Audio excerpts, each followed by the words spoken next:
It's alive! It's alive! Oh, in the name of God! One man crazy, three very sane spectators. The brain is useless. We must find another brain. All we have is bitten by a werewolf and lives, becomes a werewolf himself. Children of the night, what music they make.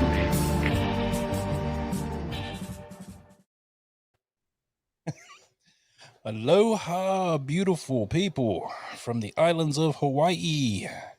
And Kate Mila Forja from the island of Ireland. How are you doing, my friend? Good. Today we are going to talk about the influencers before there were influencers. The Universal Studios horror monsters, or Universal Studios monsters, or however you want to call it, horror, Universal Studio horror, whatever. But it is clearly the foundation of which everything that is American horror, if not horror as a whole, was built upon. It the one thing that struck me from the looking into these movies, because I wouldn't have grown up with them like you would have grown up with them, is that, to be fair, an awful lot of them tend to come from my side of the world. Yep. So you've got Mary Shelley's Frankenstein, she being the English novelist. You've got Bram Stoker's Dracula, him being the Irish novelist. Phantom of the Opera was written by a French guy. Apologies, I can't remember his name now. Invisible Man was H.G. Wells. And exactly, an Invisible Man was H.G. Wells. So the Wolfman, I suppose, is... It's more European. Yes, European it is. legend. It all tends to come from this side, and what you have given us over the decades in terms of popular culture is kind of Bigfoot, Sasquatches, and UFOs and stuff like that. But these guys are incredible. So, where do you begin? Well, I mean, if you want to start with Universal's first, what would be considered a first horror movie, you would look at The Cat Creeps. That was in 1930, but that one was still a silent film. So I don't know if you could necessarily count that within Universal or the Universal monsters as we know them. Because one, Cat's Creeps didn't really have a monster in it, and it was more psychological. When you look at where it all began with what we call, or what they called, the talkies, which was sound film, which was a new thing in 1930-31, you got to go with Boris Karloff's Dracula. Not Boris Karloff, Bela Lugosi's Dracula. I think there was a few prior to that, wasn't there? You know, The Man Who Laughs, and they were considered to be like the first ever Hollywood horror films. Yeah, The Man Who Laughs was, that was still oh man, that one still fell in with the silent film era, but it was such an influential film. I mean, and it was made by Universal. I mean, could you count it? Yeah, maybe. You maybe could. Yeah. But the most famous thing about that is that it influenced the creation of one of the most famous characters of all time, and that's the Joker. Yep. In Batman series. But yes, the difference between the Man Who Laughs and the Joker is, if you've ever seen The Man Who Laughs, have you ever seen it? No, I haven't. Okay, well, he's more of a sympathetic individual in this. Yes, he's got this perma-grin. He looks creepy as shit, but he's not really a bad guy. When it all comes around to it. But it's just that visage. That's what, they took for the Joker, because just that perma-grin, it was just creepy as shit. much of these characters that we're going to discuss today aren't bad guys, really. I mean, the bad guy is probably the first person that we'll discuss, and that's where, as you say, it probably did begin with Dracula. He's a bad guy. He is, but is he really? Yeah, true. Dracula. I mean, when you read the Bram Stoker novel, he's more of a sympathetic character. He was damned because he spoke out against, was it against God, wasn't it? And then he was cursed, I believe. And, but in of course, the famous Todd Browning, Bela Lugosi Dracula, he was this very aristocratic, very elegant individual, but there just seemed to be this something about him. It just seemed like he was just constantly in a state of loneliness, and he was just looking for somebody to, to accompany him, I guess is what I'm trying to get at, or a companion. Yeah. Yeah, you're right there. He's this character that he, as you say, he comes across as aristocratic, somebody who people want to be, and he is obviously looking for the Mina Murray, and he is trying to keep Jonathan Harker from her. So he does travel to London, and he is. It's a love story. These all are very Shakespearean, actually. They're all tragic in many ways. These stories that we're going to go through. So yeah, it is a tragedy, but the idea of him sucking blood and draining blood from people and making them into the likeness of himself, I suppose that, and his cunning is what makes him the bad guy. Yeah. One of my favorite scenes from that movie is when they go to the docks and they pick up Renfield in the stagecoach, right? And you don't see the driver. I mean, well, you see the driver, but he's covered where you can't really tell. But it's implied that that's Bela Lugosi that's driving the carriage. And then when Renfield looks out the window of the carriage, the horses are galloping along, and there's a vampire bat flying just above the horses, leading them to Dracula's castle. I always loved that shot. It looked, I mean, it looked hokey, but it was just something powerful about it to me. It was otherworldly about it, I guess. I don't care about it looking hokey. As we were saying, these were the 30s. And what people need to remember about this particular decade was it was the Great Depression in America, the dirty 30s, as they used to refer to them as, the Dust Bowls, etc. And these characters kept people going. They kept studios going, and they kept bread and butter on a lot of people's tables.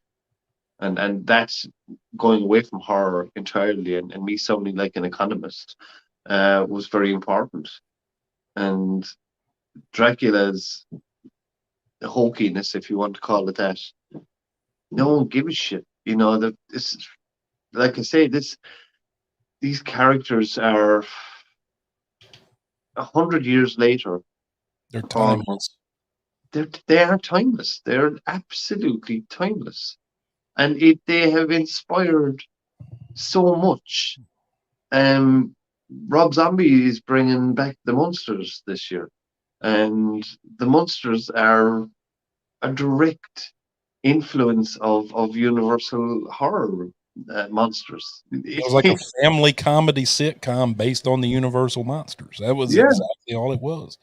So they're still they're still in the conscious of people. They're still in society. They'll never go away.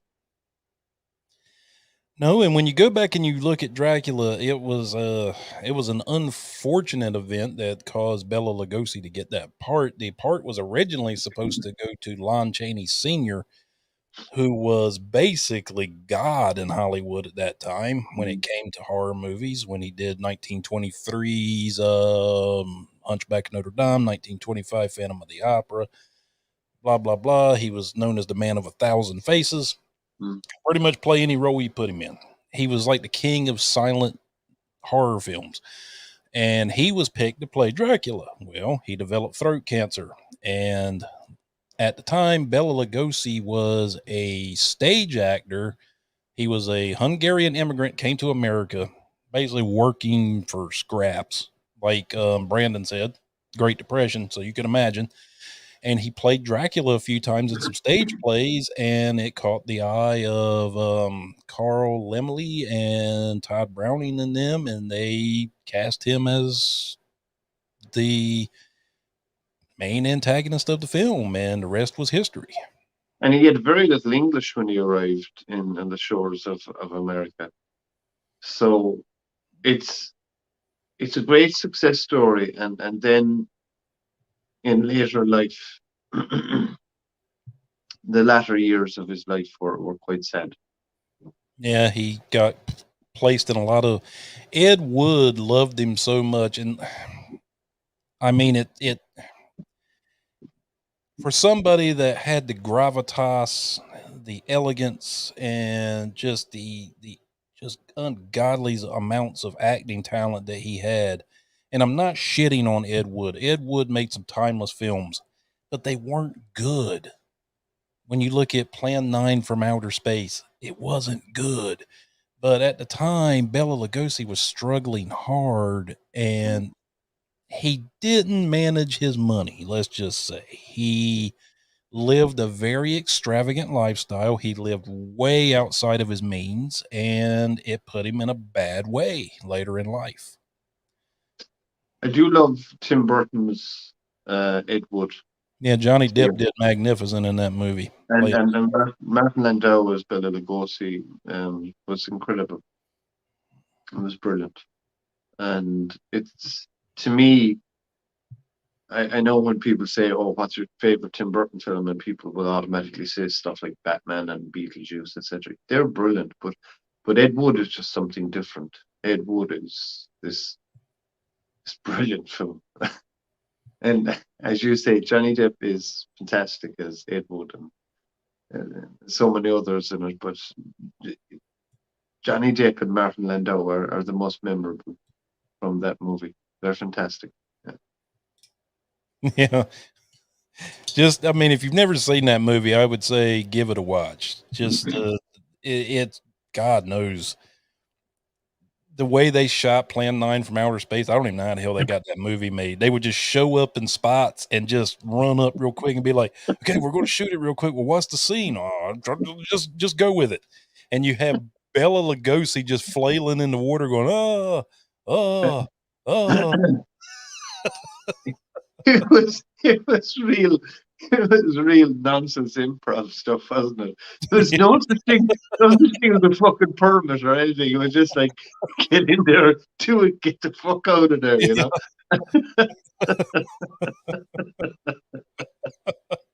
Oh no, I mean, look, the whole idea of that film, and his passion for Angora sweater, and his Leonard Linda and Plan 9, and the whole lot of it is just, and the fact that you have somebody flapping around in the water with this lifeless octopus, and they're trying to control the arms to make it look like the octopus is attacking them. The whole lot is brilliant. And then add the moaning sound with the Hungarian accent. Oh, oh, oh. and the even shooting it in black and white to give it that feel. It was a very risque move for Burton because Hollywood is so fucking conservative at times. You can't shoot anything in black and white. It's like when Romero decided to make Dawn of the Dead, or sorry, Night of the Living Dead in black and white, and again they didn't like that, but he still went away and did it, and it's fucking classic to this day. But I suppose the second Universal monster. Yeah, speaking of zombies, Frankenstein, I would say, was probably your first ever zombie film. Yeah, it's Theoretically. debatable. It's debatable. Yeah, that's a good point. Actually, I didn't think of that. But again, here we have it. We've gone from Ireland with Bram Stoker to England with Mary Shelley, And once the and legend, she wrote that book in a weekend, wasn't it? Something to that effect. There's a urban legend that she wrote that in like overnight. No, it was in one night. She wrote the entire book, which I am like, I don't know if she did that in one night, but I mean, if that was the selling point of the book, then yeah, it was brilliant. that was probably some selling point. I mean, you couldn't read a book in one night, let alone No, write a book in one night. Unless she was. No, I doubt that. But um, the there's big differences. Um, there's huge differences between the novel and the actual James Whale movie. And before we go any further, of course, we have to talk about the absolute awfulness of Kenneth Branagh's Mary Shelley's Frankenstein, which was back in the 90s. I think at the time what they thought was, oh, let's, make this movie and we'll make it just as good as Bram Stoker's Dracula by Francis Ford Coppola, which, as we discussed a few weeks ago, isn't necessarily one of our favorite films. no, And shit on us for that, by all means, who cares? But it's not one of my least favorites. It's just not one of my favorites. yeah, so it, Mary Shelley's Frankenstein with Robert De Niro and Kenneth Branagh is just, you know, and even a few years ago, you had big stars like Daniel Radcliffe and James McAvoy try to reinvent it, and it just didn't land at all. But go back to the original with James Whale, and it's fantastic. Initially you have the credits are up on screen, and you've got the monster is question mark. I love that idea because and the disclaimer at the beginning. Have you seen that where the guy comes from behind the curtain and informs the audience of what they're about to see, and it may be this and it may be that, and if you are of a squeamish nature, and all of that is just, you've got to put yourself back in that decade and think, how frightened were these people of watching something like this? And it does start off very eerily in this graveyard where they're everything about it, and you know today it's a film set, but you don't give a shit. It just looks brilliant. You've got Dr. Frankenstein Colin watching, Clive. yeah, Colin. Colin Clive, and Colin Clive is watching this burial, and he's waiting, and the gravedigger lights his pipe, and he bucks off with the spade over his shoulder, and then they go and they dig up the remains, and everything about it is just like, it's like being in a ghost train that you were as a kid in an amusement park, and it's fucking brilliant. And then they take the remains of a man who's on a hanging gale, and everything about the film is brilliant. It's just, it's excellent. It's a beautiful cautionary tale that has this message of, this is the consequences if man tries to play God. This is what And happens. and speaking of that word, God, what I found most interesting about this, and the Hayes Code, by the way, no relation. Uh, he was this Presbyterian, Hays, as opposed to me being Hayes. That line was cut. When he says those immortal lines, it's alive, and he says it so brilliantly. And then he says afterwards, now I know what it feels like to be God, or something to that effect, because they cut it with a thunderclap, and they what I can hear from watching it anyway is he says something to the effect of, "Now I know what it feels like to be God," and they thought that was blasphemous, and they cut it. And Yeah, that it's a great line. that was back in the days when the church still held a lot of sway over what you could and couldn't do in film, television, pretty much anything. I mean, But they still do. they do, but they don't have that iron fist over everything like they once did. But I watched, and just to go completely off track, but to stay on track, kind of. I watched the most recent episode of The Boys on Amazon. I don't know if anybody watches. I I don't know do. if you watch it. Yeah. And have you seen the most recent episode? No, I haven't, but go ahead, man. You ain't killing nothing for me. I've read the comics anyway, so it's pretty It's much. called Herogasm. So yeah. And it is just fucked up. Completely fucked up. And it's they don't give a shit. They don't give a shit what they put on screen. And the difference between an episode of The Boys and a man saying that he knows what it feels like to be God now because he made a human being or a monster, as it's referred to. Christ, things have changed. Jesus Christ, things have changed. Yeah, because things that were back then that was like, oh my God. Now we're like, really? That? Yeah, Dude, I literally just watched somebody's head fucking explode on yeah, television. Like the yeah, Scanners. Remember the movie yeah. Scanners? And Guy that's he's sitting there like, Rocky. doo-doo-doo-doo. Yeah, yeah. And but to watch the innocence of it and Karloff's mummy, and he became so famous afterwards that people refer to him as Karloff, like they refer to Chaplin as Chaplin, etc. They called him Yeah. the Magnificent Karloff. Again, you've got all these English actors in it. You've got Colin Clive and Boris Karloff, and they're all going around speaking in this beautiful uh, Victorian tongue, and you get there all the way through. And it is quite to me, it's amazing how Hollywood seemed to fall in love with that. But it still is. The classic bad guy in Hollywood is still somebody who speaks with an English accent and who's very grand and proper. And you had that. People think that that began with Alan Rickman back in Die Hard. No, it didn't. Um, Go back to Dr. Frankenstein. Go back to Dr. Pretorius in Bride of Frankenstein. They love the idea of this stage villain, panto baddie type things. They still love them. I tell you, one of the best characters from both Dracula and Frankenstein, and he gets overlooked a lot.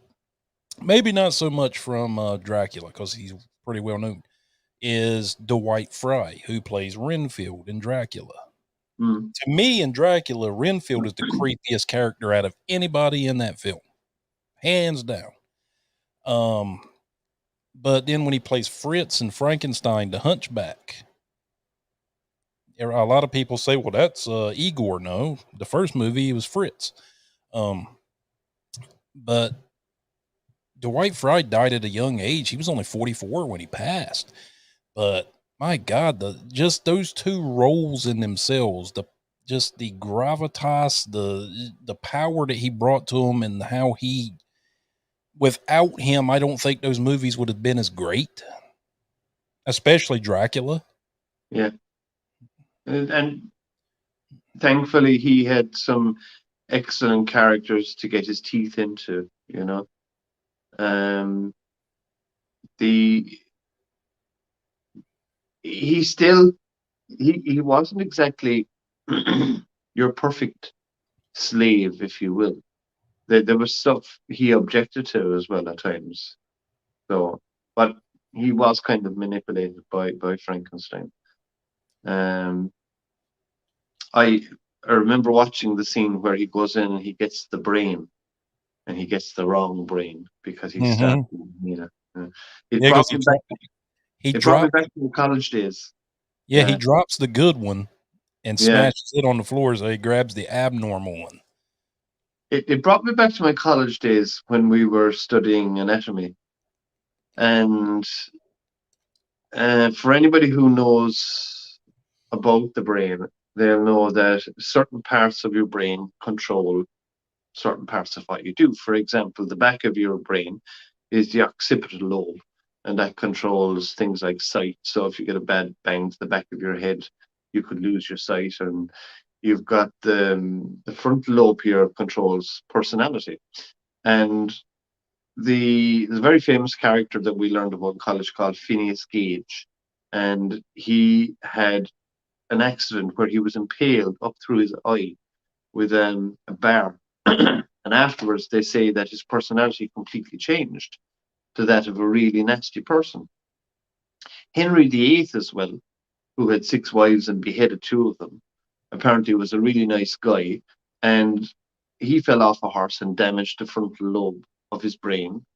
And subsequently, like, all these things happen. So they're almost implying here that in one way the criminal brain has been put into the monster.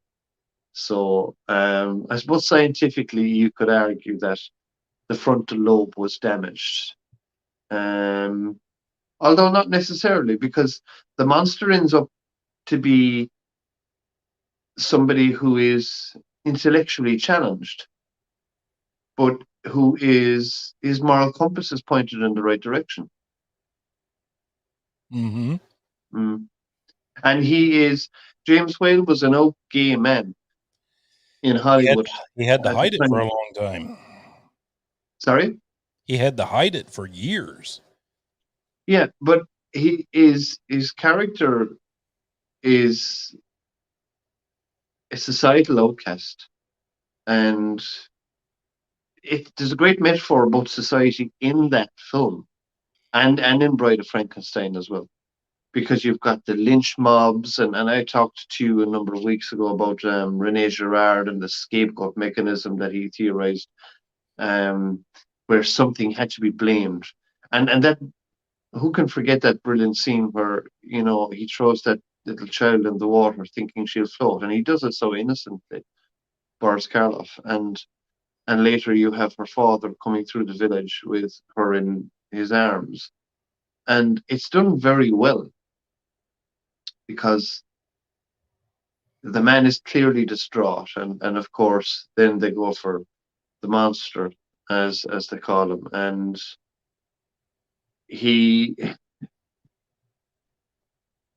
it's supposed to be a metaphor for, like I say, a societal outcast, and we can talk about societal outcasts until the cows come home. As I often say to people, that I can't believe that right up until Lyndon Baines Johnson got the civil rights movement passed, that African American people would have to use different bathrooms and all that kind of stuff. We had it too, by the way, with Irish, especially in England. There used to be signs in the 60s and 70s that would read "No blacks, no dogs, no Irish." Yeah, so it's a brilliant metaphor. And to move on to Bride, then, to think that Bride, to me, to get back to a more lighter tone, and not for me to sound so serious about things, Bride is the ultimate dick tease, isn't it? You don't see her until the last 4 fucking minutes. And that last 4 minutes is some of the most powerful, because she becomes a sex symbol. I mean, literally, she is a sex symbol in horror. But she was also, the Universal horror don't have very many female monsters, and she to me is the only one. Now, you could count Dracula's daughter, maybe, but to me, Bride of Frankenstein was it. She was, but Again, Absolutely fucking iconic. But She got the idea of the hissing from watching swans in Regent's Park in London, where she does that at one point. But Elsa Lanchester, I mean, there's no way you could have made her look horrifying. She was just stunningly beautiful. But not only that, but what they did, the hairdo, and what Jack Pierce did, which apparently is copyrighted up until Got it right 2026. here. Have you got it? Yep, that's Bride of Frankenstein on my forearm. Oh, very good. But what he did with, flattening his head and putting the bolts in his neck and all that kind of stuff, that's Jack Pierce's work. That doesn't come from the novel. Because when you see Robert De Niro later on in the 90s, he doesn't have a flat head. He doesn't have bolts in his neck or anything like that.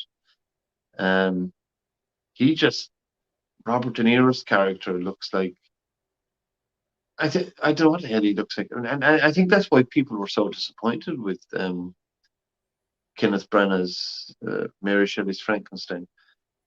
They wanted it to be like the universal horror picture, and it wasn't. And that's why people will always love Herman Munster as well, because he is the living embodiment of, and thankfully, whether it's bad or good, it's coming back this year with Rob Zombie. Now, there are talks apparently that it may just drop on Netflix. That's never a good sign, but hopefully that won't happen. I'm sure people will dig into it when it comes to Halloween. It'll go down well. And everything about that even the dialogue in that film is, some of the lines there are in the classic 100 greatest movie lines of all time. So you've got "It's Alive" from the first one, and you've got "We Belong Dead" from Bride of Frankenstein. And the irony of it is that Boris Karloff was in at Loggerheads with James Whale, that he didn't want the monster to talk. Yeah. But Yeah, watching, he thought Go it on. took away from it. Yeah. I-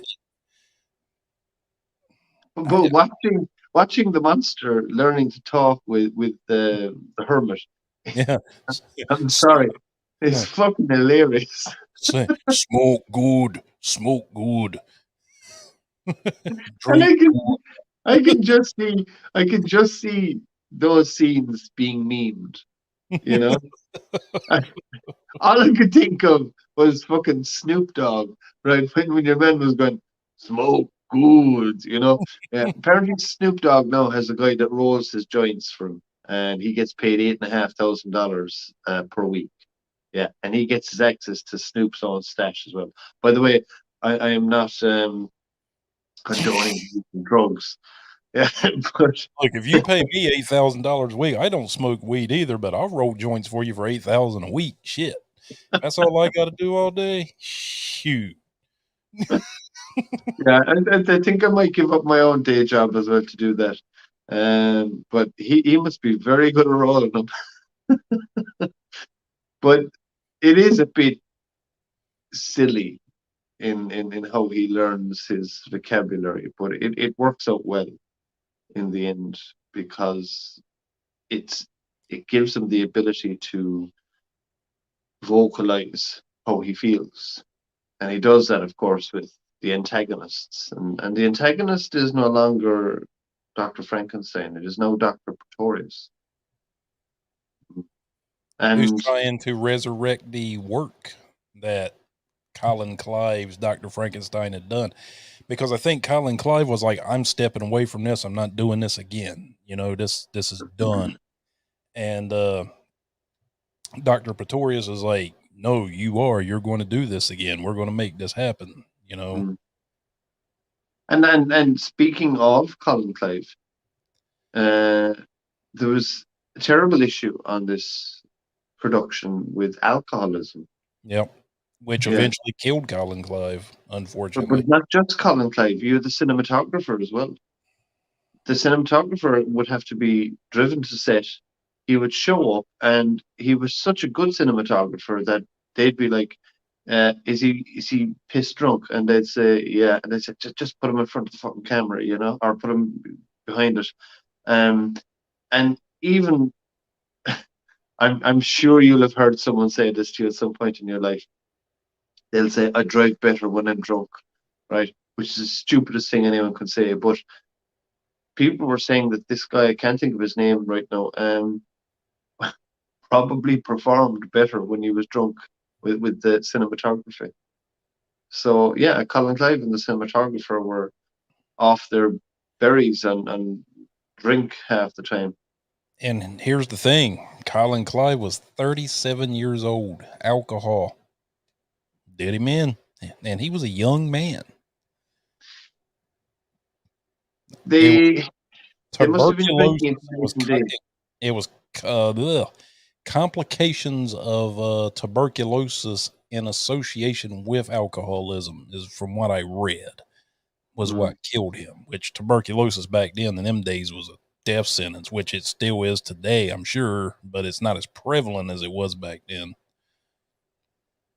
The thing about tuberculosis or TB is that from young ages in the 80s, we were all vaccinated against it in Ireland. I'm not sure what the story was in Yeah. America. They would come in and we would get what was called the Man 2 vaccine. And we would all dread it, but significantly important. And a lot of historical figures from Ireland as well would have died of TB. But as you said, death sentence. And not only that, you're pickling your liver as well. So it was probably the TB and the fact that these guys were smoking all day and all night as well just didn't do them any favors at all. But the legacy is there, and the legacy is brilliant. Yeah, a lot of people call that movie James Whale's masterpiece. They don't even consider the first one. They consider the first one good, but it's the Bride of Frankenstein where they said he really hit his stride as a director. And it's a fantastic film. To go back to Dracula, though, you know what's sad is the fact that Todd Browning never got another bite at the apple at Universal Studios, and there's a reason why. So after he done Dracula, he was like king shit in Hollywood, right? So it was like anything he wanted at that time he could get. So he goes to the heads at I don't know if it was Universal or maybe another studio, and pitches the movie Freaks. And that movie gets made, and it destroyed Todd Browning's career. So that's why you never saw Todd Browning ever direct another Universal monster movie. It literally it blacklisted him almost in Hollywood. Yeah. And yet, people look back on it today and they quote it, One of Us, and they look at it as a classic. And yeah. But it didn't get recognized as such until the 60s. Mm. It wasn't until the 60s where it actually got looked at as they were like, wow, Todd Browning made this masterpiece. But 30 years prior to that, it was like, oh, how dare he make this, this abomination of a film. And, it's sad that Browning passed away before he could ever reap those rewards for what he'd done. Because that is a great movie. Absolutely. And this is the case with a lot of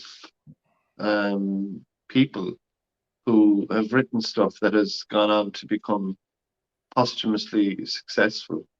Like Bram Stoker, for instance. He would never know how much of an influence his work would have because he died quite young.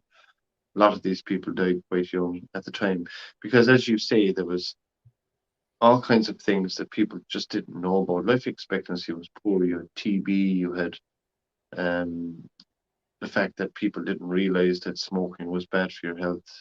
Measles, chicken pox, all kinds of stuff. You name it. Simple things. And yeah, today we have cancers of all sorts that are unfortunately killing young people. and it's terribly unfortunate, and we're at a loss as to why it happens. But Todd Browning, as you say, not being able to recognize and not being able to be there is commonplace for an awful lot of people in pop culture history. Mm. But James Whale and his work, he gets a lot of work because he goes on to make H.G. Wells' The Invisible Man, and that movie is a lot of fun. That is an awful lot of fun. I think it's probably the most powerful performance of any. I know that might be blasphemy to some people, because you got such heavy hitters as Karloff, as Lugosi, as Lon Chaney Jr. and Sr. But Claude Rains, God damn it. I mean, when you watch that movie, he is just totally engrossed into this character. And though you can't see him, which was such ahead of its time in terms of special effects, I forget how they did it, but this was They before did it with green kind of screen. black screens. Yeah. Yeah.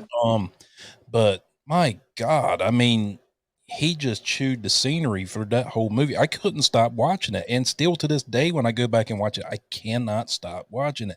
And like you said, people have tried to make all these remakes or sequels to, and they will never fucking touch that. Now, to be fair, right? What Blumhouse did with The Invisible Man was astonishing. That's a really decent film. I will give it that, right? John Carpenter made Memoirs of an Invisible Man with Chevy Chase back in the 90s, and Daryl Hannah. Didn't land so well. There was TV series about the Invisible Man. Everybody loved the idea of invisibility, but we'll go away from that, because when we focus on the movie itself, there's an awful lot of things I'm reminded of when I'm watching it. For instance, I'm reminded of An American Werewolf in London when I watch it. As Claude Rains enters the lion's head, it's almost as if he's entering the slaughtered lamb, because immediately it's one of these pubs that has its own, what should we say, clientele, its own contingent. And you've got this Irish actress called Una O'Connor. She's playing the landlady. She played Minnie as well in The Bride of Frankenstein. And she's very theatrical in this, and she's very good. And she is really, she's such a nosy character that she is trying her best to find out who is this mysterious figure and why is he wrapped in bandages, etc. But it also reminded me, right, of, people will either get this or they won't, Deadpool. Yep. And the reason why I say Deadpool is because the reason Deadpool was put on hiatus for so fucking long was because studios didn't want to make a movie where you didn't get to see the actor. You just got to see a suit. And like, comic book fans were just kind of saying, go ahead and make the fucking thing already. So Ryan Reynolds, to be fair to him, he did an incredible job in both movies, and a third one is upcoming apparently, where he's going into the MCU.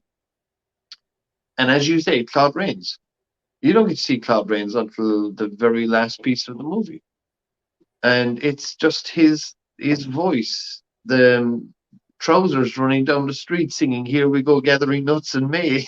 It's invented, but it's brilliant, and it's just such fucking fun. When the cops go up to his room and he takes the bandages off and then starts fucking with them, that there's a real element of creepiness about that. To be fair, there really is. I think that's quite a creepy scene. And he catches his nose and he just throws it at them, and that's very well done.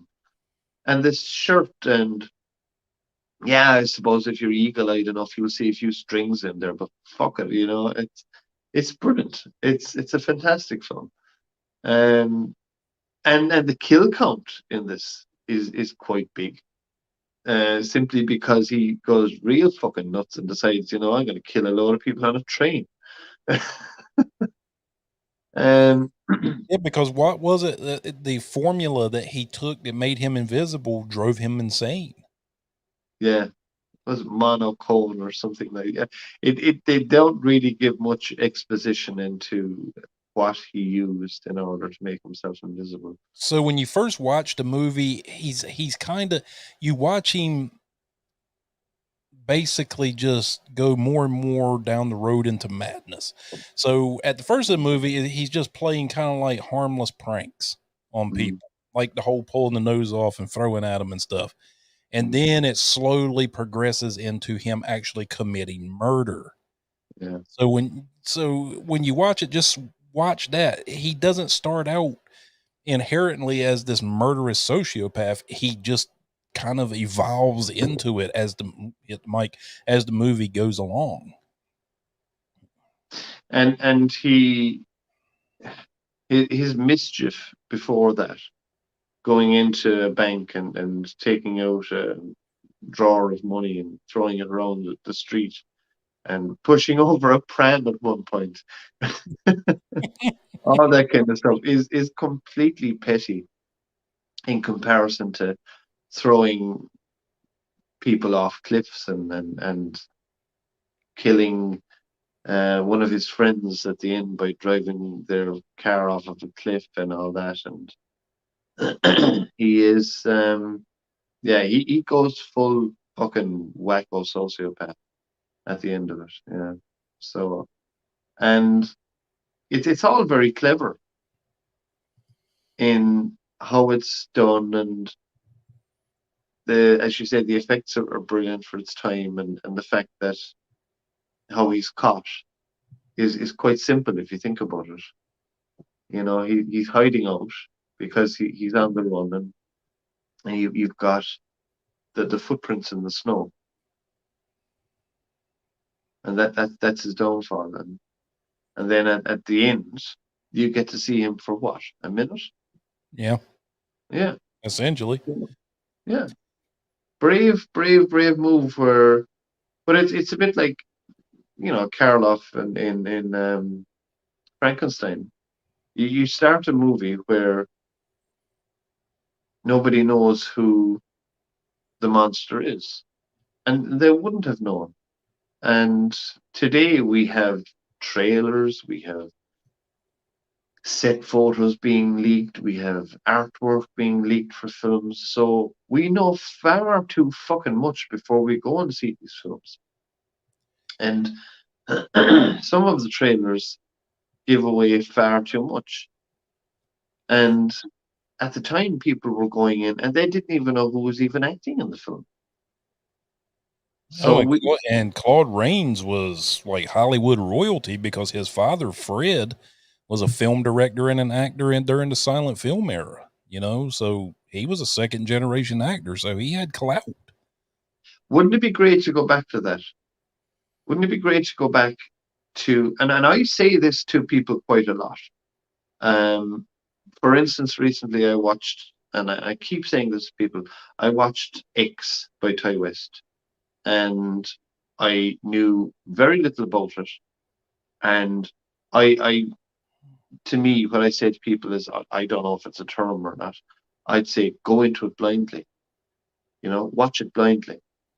And I love that fact that you can watch something blindly. Like if someone says, this is a really good film, you're really going to like it.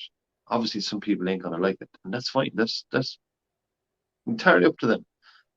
And you know very little about it. and you go in and you think, fucking hell, this is ace. This is brilliant. And that was the case with myself and X. I knew very little about it, and I just thought everything about it was fucking awesome. The soundtrack is brilliant. The setting of it is fantastic. and the kills, etc. The whole lot of it was fantastic, and I didn't give a fuck. I'm sorry, with all due respect, I don't know who Kid Cudi is. Um, in terms of music, a lot of people did. He was probably the most famous person in it. I knew who Brittany Snow was, and I knew who Jenna Ortega was because of Scream. But I didn't know a whole pile about them. This is the kind of movie that is bringing people like Jenna Ortega out there, as well as Scream, of course.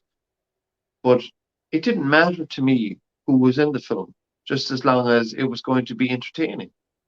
But now we have to have all of these bankable stars to be in movies, and some of them are just going to fall on their arse despite having bankable stars. The Tom Cruise, I couldn't believe it, but Top Gun is his first movie to cross $1 billion. Top Gun Maverick. I do like Cruise, in fairness, because he's a very dedicated actor and he's a very dedicated film producer. But no, I want to go back to. Well, it's his most famous role, Maverick. I mean, that was the movie, the original Top Gun is what put him on the map. Before that, he was just a supporting actor, and then he had that starring role in that fantasy picture. I cannot remember the name of it. It was Maybe. yeah. Yeah.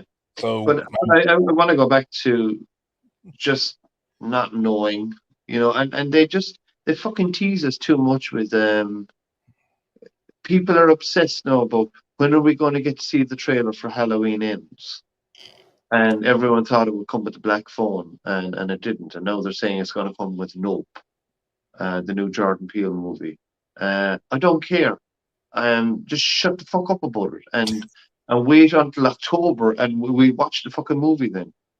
Well, here's my problem with these trailers is a lot of times, and not to get too far off of the subject, but these trailers a lot of times give away way too much of the plot.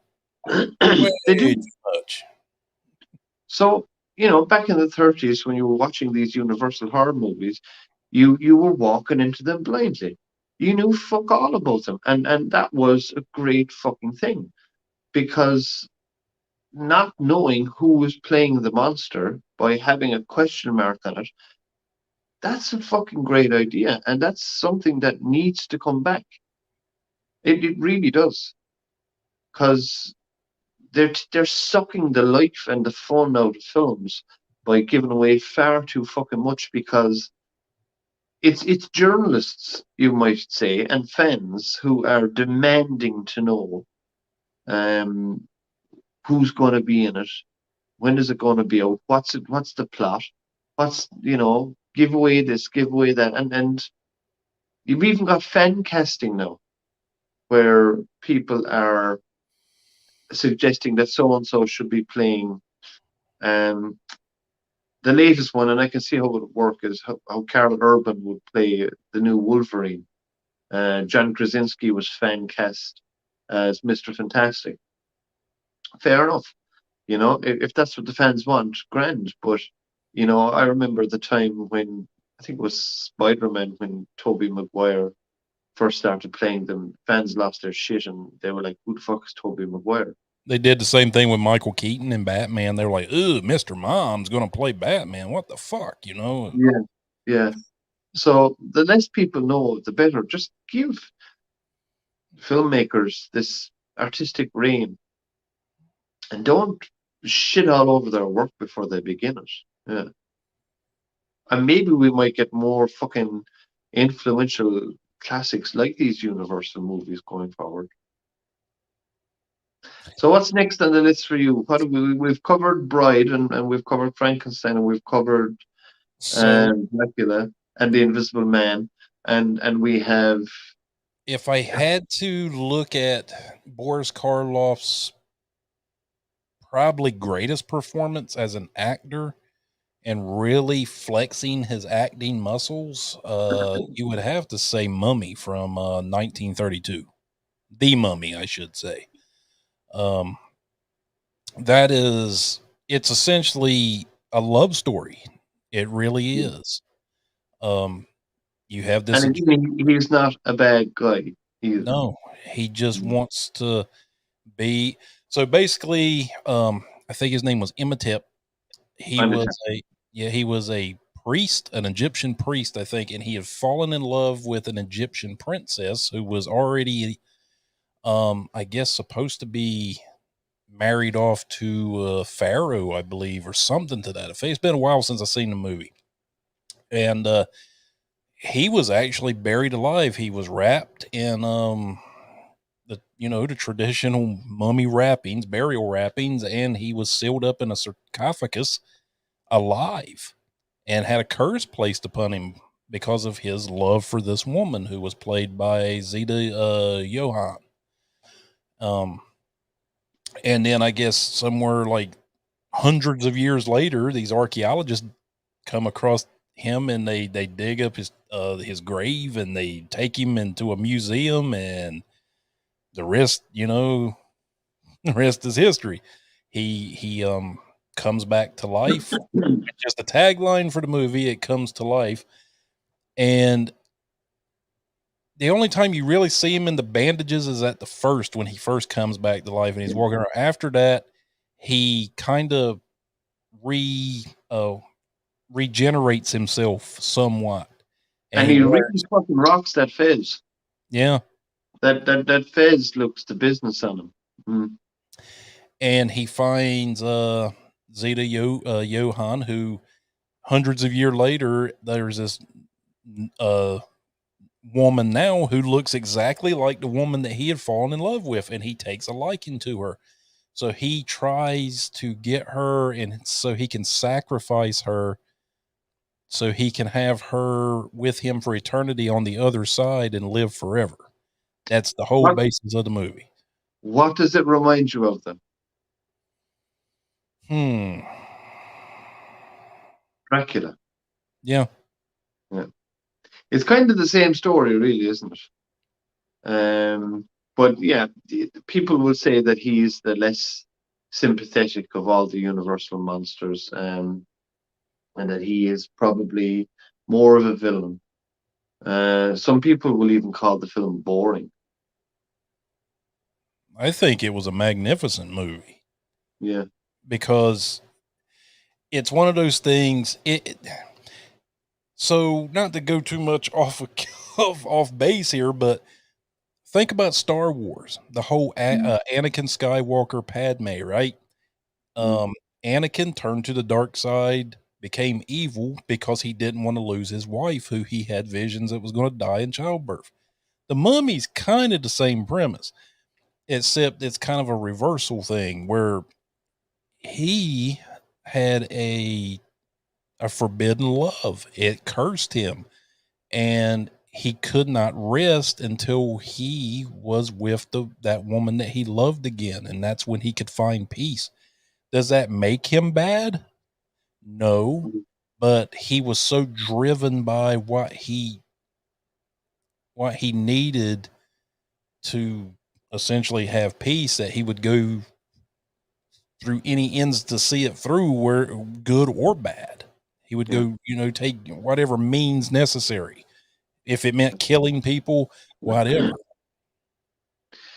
Yeah, it's amazing how horror villains have changed, in that if you talk about,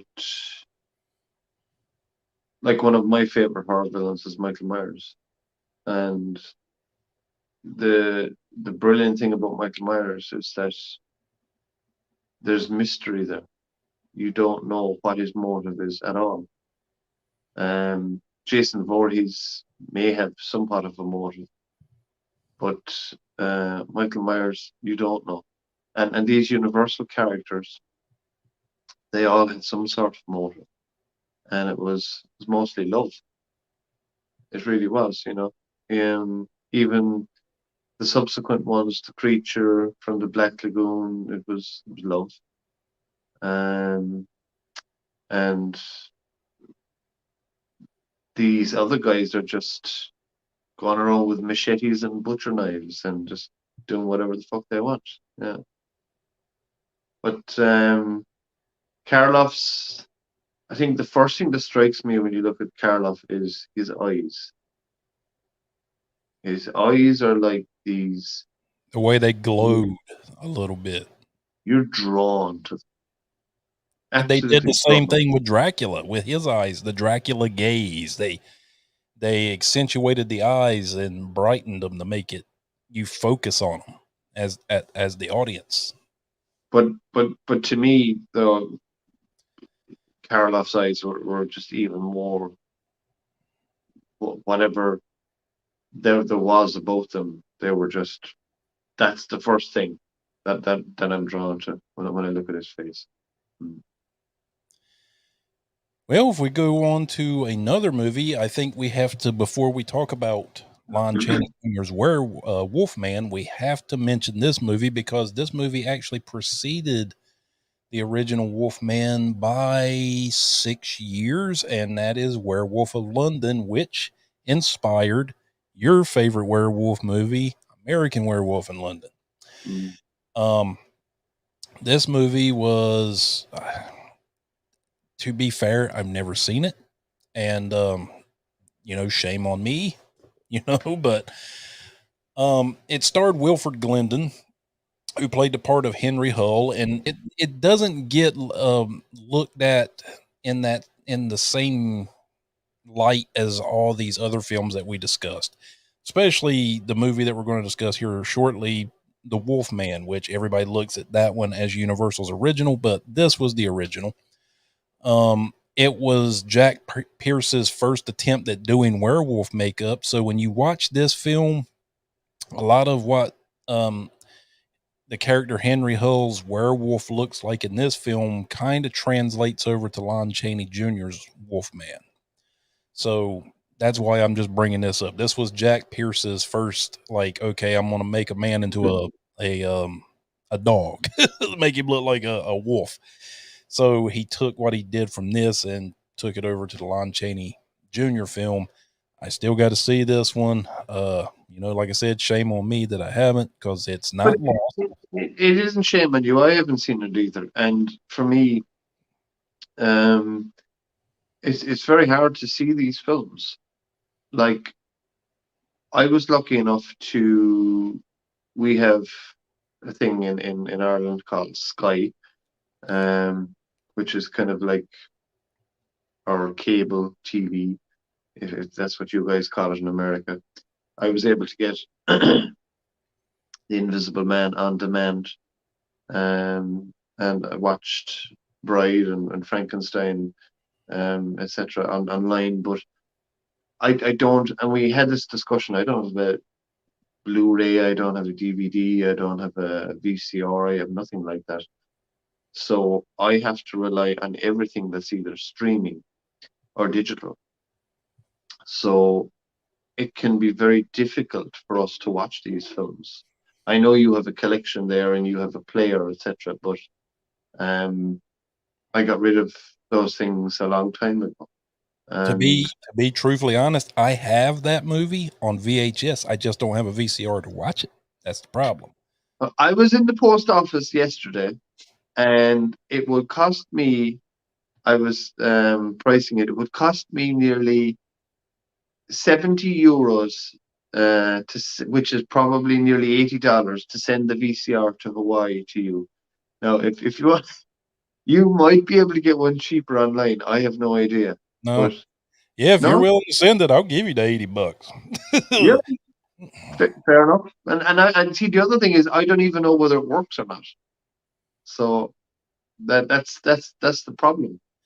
Yeah, but it's also sad too that I went on eBay about 2 years ago and found this auction. This guy was auctioning off all these classic Universal horror VHS tapes, and I'm like, I don't have a VCR, but damn it, I can't pass this up.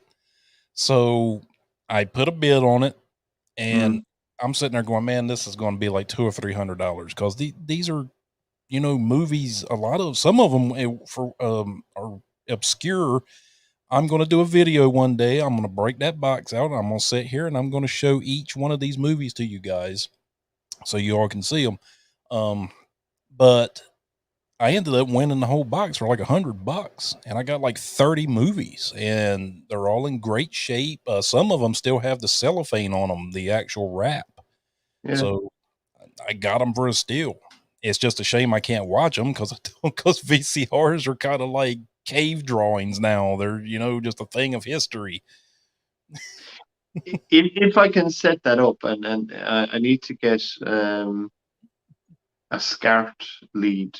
I need to get a few things to see whether it will work or not.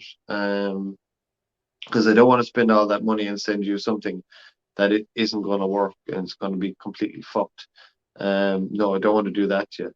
But if it works, you're welcome to it. Yeah, yeah. And I'll see what I can do meanwhile, because it is a shame that you have these gems, like you say, and you have no microscope to look at them. So that's what it almost feels like. I got The Creature Walks Among Us with Clint Eastwood in it, and I can't even watch it. That's like the creature from the Black Lagoon, which we'll discuss here shortly. But that's the one where he walks and talks, and yeah, it's bad, but it's got Clint Eastwood in it, so there you go. But the Wolfman is Lon Chaney Jr.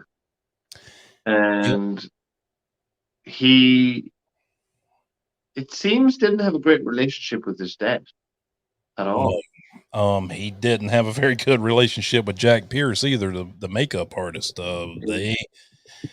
They had a kind of a tentative relationship, let's just say. Yeah, Lon Chaney Jr. He is, I would say he's probably the Swiss Army knife of the Universal actors for the horror, because little do a lot of people realize he's played Dracula, Frankenstein's monster. He's played the son of Dracula. He's played the Wolfman on countless films. I mean, my God, he has had more of a run in Universal than Bela or Boris, to be truthfully honest. But his credits aren't as strong as those two. The thing about Lon Chaney Jr. is he never could escape his father's shadow. That was his problem. He just could not, for the life of him, get out from under the shadow of Senior. He wasn't allowed to. He really wasn't allowed to, and he made efforts to do that. But the studios were insisting that, you call yourself Lon Chaney Jr. so that people can say, oh, he's Lon Chaney's son. And didn't want to do that at all. But look, history is history, and he was forced into doing it. Yeah, because this is how, like Brandon just said, his real name is not Lon Chaney Jr. It was Crichton Tull Chaney. Yeah. And he was basically, to get work, had to change his name to be Junior, because his father, even in death, Lon Chaney Sr. still had a lot of stroke in Hollywood. So his little baby boy was getting work off of his name.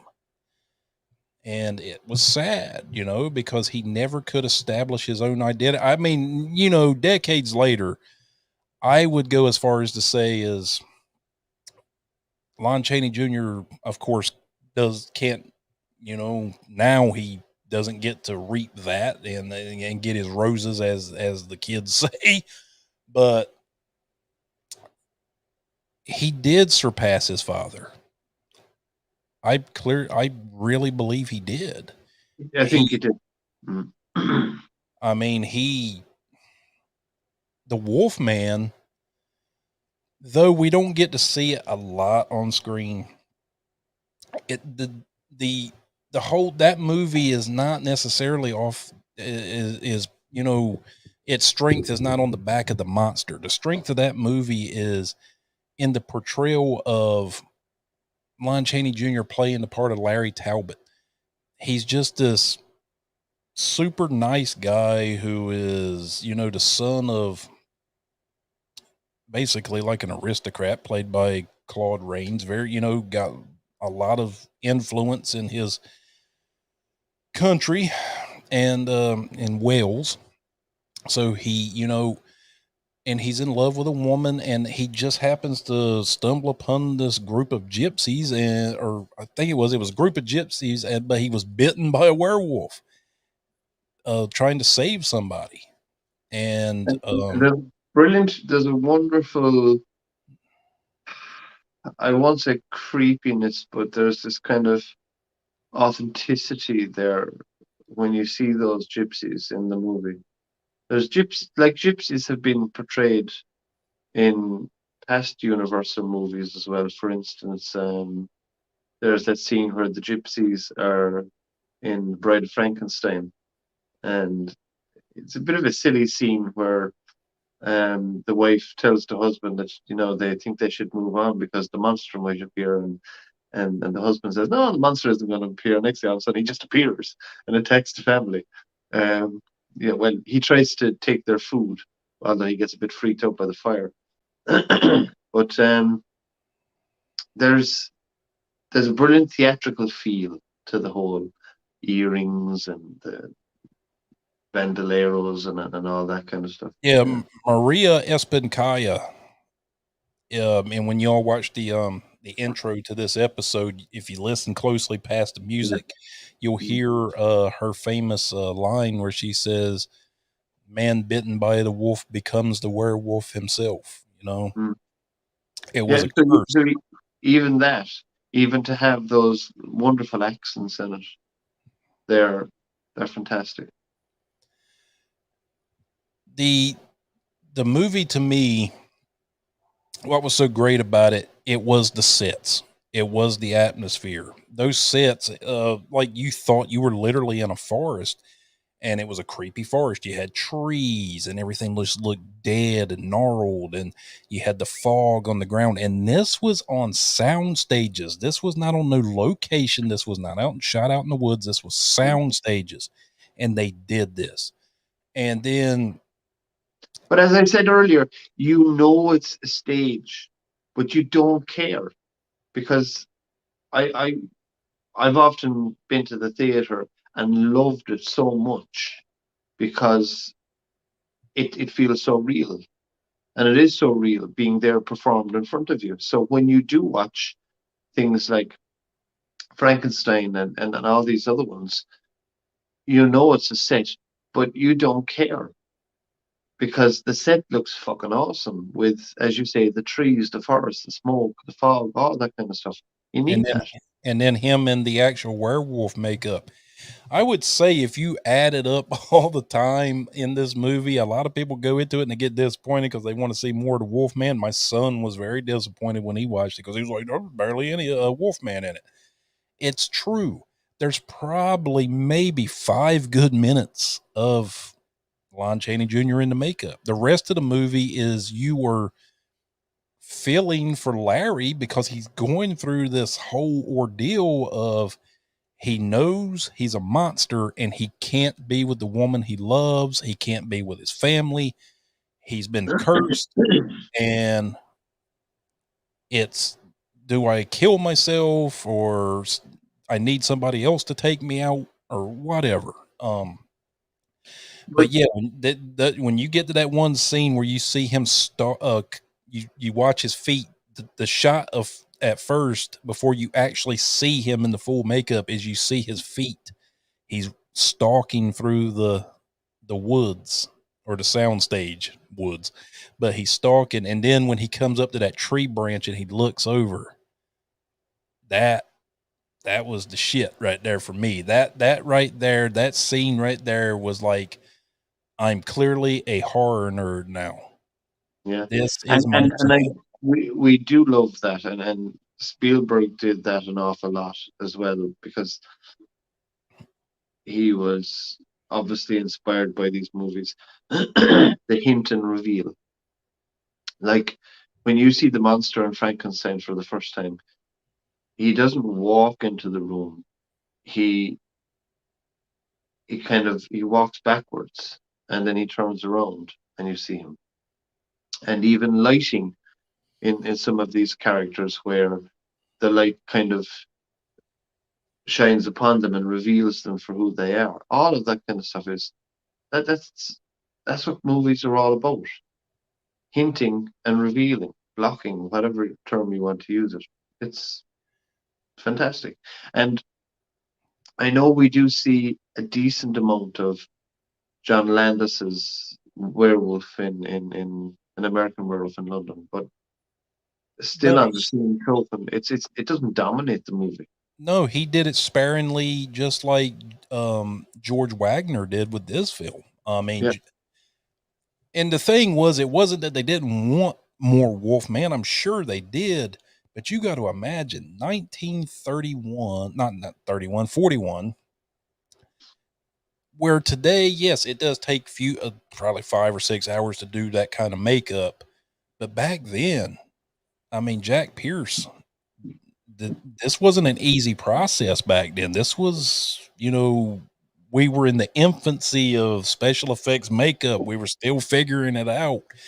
And Jack Pierce, who is basically the godfather of effects makeup, but it was a trial and error thing. It wasn't, oh, this has already been done before, so I have a blueprint to go by. No, it was like, I'm going to keep doing it. And okay, well, this is fucked up. Okay, got it. So it was constantly going back to the drawing board and trying something different and something different and something different. But it again, it reminds me of Jaws. You don't see Jaws, the shark, for quite a long time due to mechanical failures on set, and it adds to the whole thing where Spielberg decides to go, let's go POV for the first few scenes until eventually we can get those shots in.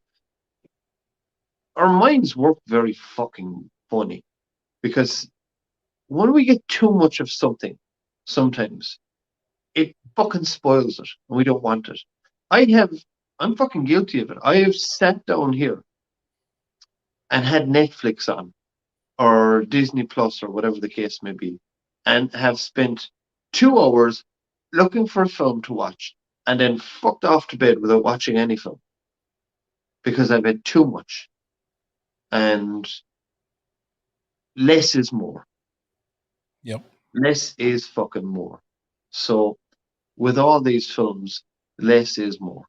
I know some people, they love the idea of gore, and just give me lots of fucking gore, and I just want to see heads being lopped off left, right, etc. But I don't care for gore. I don't know. Call me an old soul when it comes to these movies. I love the romanticism of horror, the storytelling, not the visual scares, but the implied mental, emotional, all that kind of stuff. That's why I love silent films. That's why I love these movies. It's not about throwing buckets of blood on a floor and showing just grotesque shit. It's the human condition and the dark side of it is what intrigues me. Yeah, it does. I mean, I'm this type of person that, obviously through my work, I see a lot of dark stuff.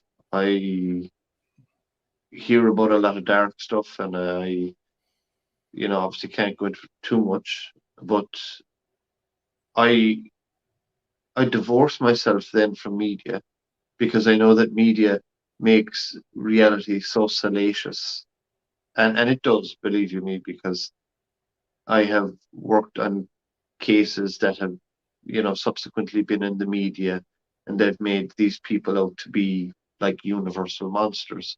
And sometimes people have to remind me of what's going on in the world, because I'll go to work, I'll come home from work, I won't turn on the news, I'll escape into a film, or I'll escape into a book, or I'll be doing some of my own work. I don't watch the news either, because it's just, I guess I need to know what's going on in the world, but at the same time, I want to live my life being happy, and I don't want to dwell on all this bullshit.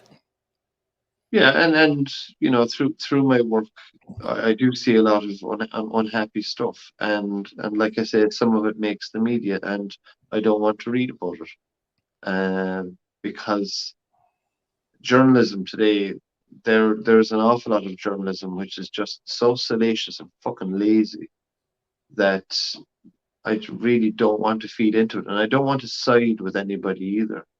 You know, people in your country, people say that, oh, CNN are Democrats and Fox are Republicans. I don't want to know. I don't give a fuck. Yeah, I, fuck both I of them. don't. My Yeah, my yeah. point of view,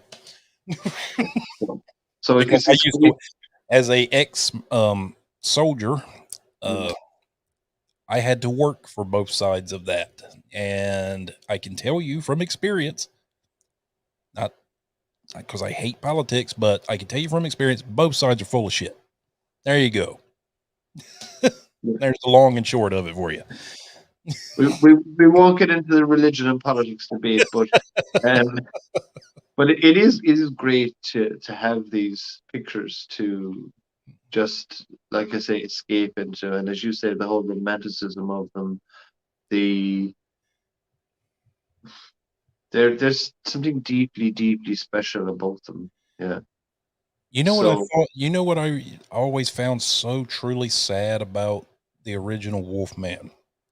And I'm going to spoil the shit out of this. So if y'all haven't seen it, look, this movie's 80 fucking years old. So you've had plenty of time. Um, Larry comes home because he's got to bury his deceased brother. So he's been gone, and that's why he comes home for his brother's funeral. And then he becomes this werewolf. Well, and then it's just so sad that at the end, his father is the one that kills him.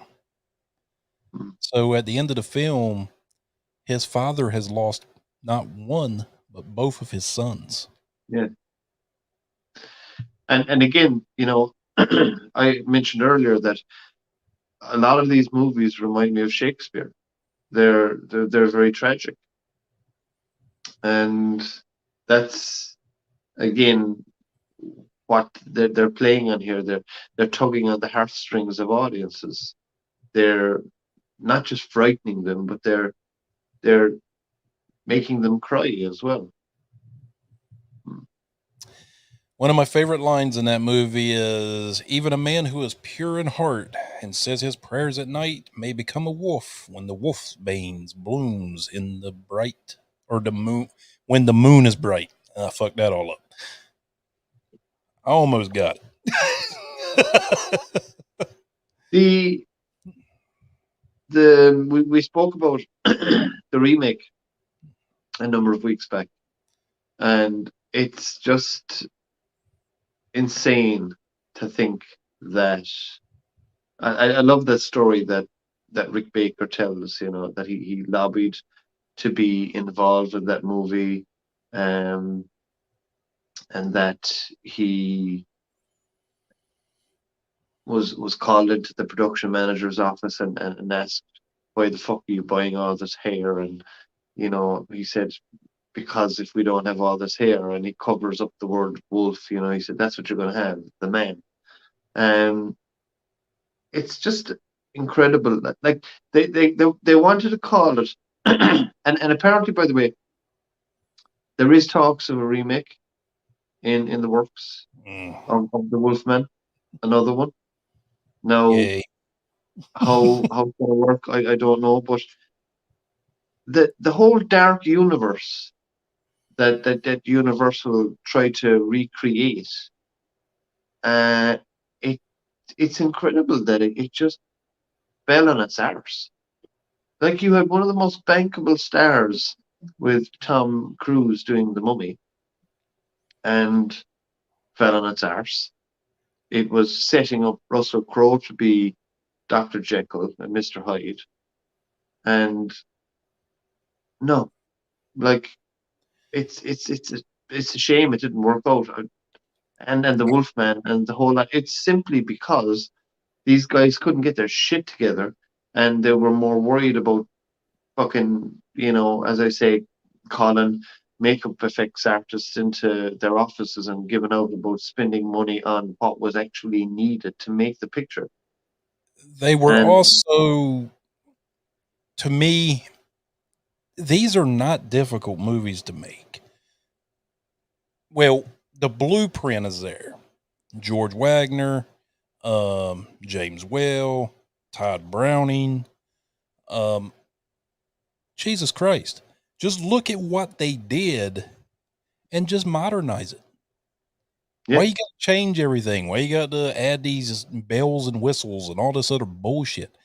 Just see what you had, put your little spin on it, yes, but don't completely just walk up and take a piss in the pot of soup, you know? and and don't feed us this fucking CGI bullshit because we don't want it. And to move on to the next most famous Universal character, the creature from the Black Lagoon. Total Um, love story. Total love story. yeah, I but will. hats off to Guillermo del Toro. He practically recreates it, and it's Oscar bait. It was And I the will shape, say it was a masterpiece. yeah, The Shape the, of the Water thing, is a fucking masterpiece. yeah, but the same way as in fairness, and I don't know if you've seen it or not. I really thought that um, the Blumhouse version of the Invisible Man was really really good because it dealt with the concept of domestic violence, and it brought in the it brought in a real terror of not being able to see what was there. The breath in the cold night, the water falling on them, the invisible person, and a brilliant twist as well in this movie, which I'm not going to give away. But I really did like the Blumhouse version of the Invisible Man. And as you said, The Shape of Water is a fucking masterpiece. Yep.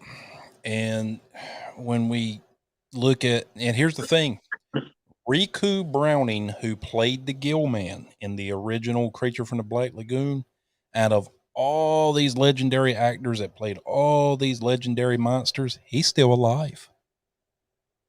He's still alive. Is he? Yep. I He's didn't know that. 92 years young. Um, and according to what I have read, he still makes con appearances. He has been in some I think last year, because I follow him on social media. One of his assistants was asking people to send him, letters and care packages and stuff, because he was not doing well and they weren't expecting him to make it. Well, wouldn't you know it? Fuck, he's still going. He's still kicking. So yeah, he's still around. Out of all these legendary actors, he's still there. But But to be we talked about Christopher Lee recently, and he was 96. And as I said, he was one of these people that you thought would just never die. So, and there are other people out there, that actors, that when they do die, because it is inevitable, just like taxes, um, people like Clint Eastwood, it would be like no, put his politics aside, right? Not going to go there with that. Um, when he dies, it would almost be like the Queen dying, or some real hugely he is a hugely significant part of our culture. And as you said, he is in one of these creature features. Um, mm. and of course, yeah, that term as well, creature feature. I love that. But the the creature from the Black Lagoon is your original creature, isn't he? yep. Mm. He he got the part because he was famous for doing water shows and stuff. Very strong swimmer. That was, what got him the part, because they obviously need a strong swimmer to wear that suit and perform in the water, and being able to hold his breath. I think they said he could hold his breath up to 4 minutes.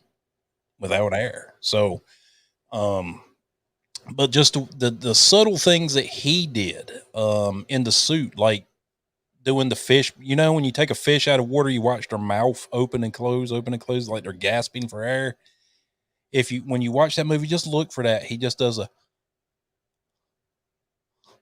and then you can see his actual tongue, and it just makes the character look that much more real.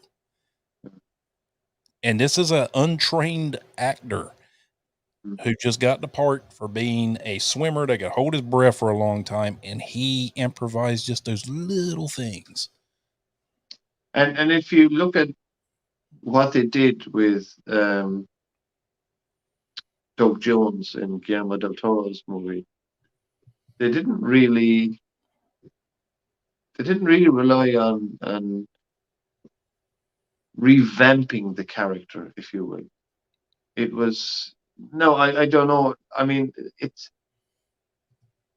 very, very similar. Because if you look at the design for the creature, it's almost like somebody at a cosplay, but it's still quite good for its time. It's amazing for its time, and I think they paid great homage to the creature with The Shape of Water by not overdoing it, or by not having their own completely different version. I tell you what's awesome is Julie Adams, who plays in Creature from the Black Lagoon. She's actually the love interest of the creature. She passed away February 3rd of 2019, but I don't know if she actually got to see the film or what kind of health she was in at that time, but ain't it awesome that she was still alive to at least see this movie that she played in get reimagined into this beautiful love story? Yeah. That she was still there. Riku was still around, which he's, like I said, he's like the Energizer Bunny. He ain't going nowhere no time soon, obviously. But yeah, she just passed away in 2019 at 92. And I'm sure she must have seen it. I'm sure somewhere along the way that these people were considered, not just in the marketing of it, but as a mark of respect, that these people would be included in watching this new film, which and the good thing about it was it didn't go into modern day. It didn't set itself up to be a franchise or anything like that. It just wanted to be a brilliant film.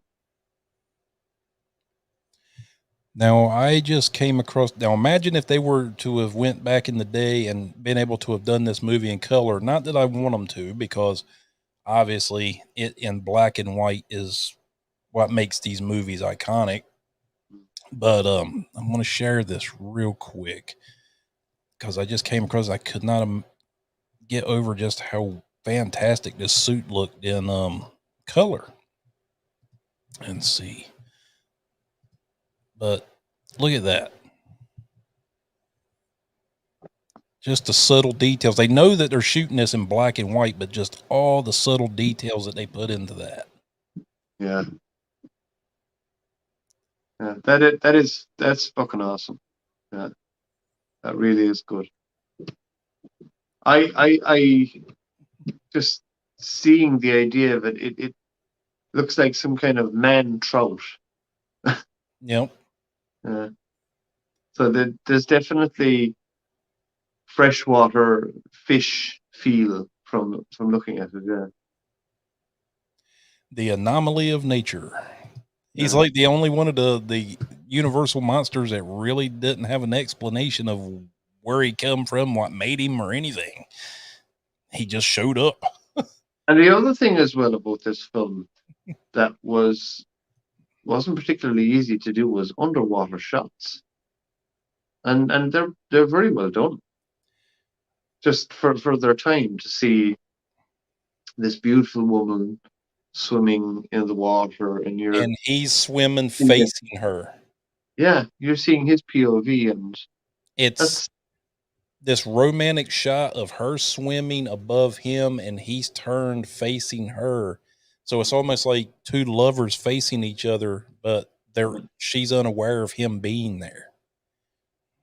So for its time, that's really really well done. I know people are going to come in the comments and be like, John, you're sappy as shit. Sorry. Like I said, I just look at the romanticism of the stuff. I look at what they were implying, and that's what they were implying in that scene was he couldn't be with her. So him facing her like that was as close as he could get to actually romantically being with her. Yes, but as you say, some people wouldn't get that, and other people would get it. It's a lovely cinematography metaphor that will go over some people's heads. But we are becoming a lot more wiser with what we watch today, and we love the idea of Easter eggs and all that. Which someone told me the other day, and I didn't know this. Somebody told me that apparently the idea of Easter eggs originated in the Rocky Horror Picture Show. Yeah, I didn't know that. Yeah, check it out. Yeah, yeah. So Easter eggs, and even speaking of Rocky Horror, I cannot think of Rocky Horror without thinking of Universal, because there's just so much inspiration in that as well. You've got Frankenfurter or whatever it was called. Yeah, the Dr. Frankenfurter. Tim Curry's fucking brilliant in that. He's stop that film is just I love that film. You know, it's so much fun. And it's sad to see Tim Curry in the condition he's in today. It's just it's heartbreaking, yeah. But to be fair to the man, after his stroke, he still goes around and he does the cons, and people fucking love him. He never married, never had children, and he lives with people that care for him. And you look back, and again, when he passes away at some point, he'll leave behind an incredible legacy with Pennywise and yeah, he was my Pennywise.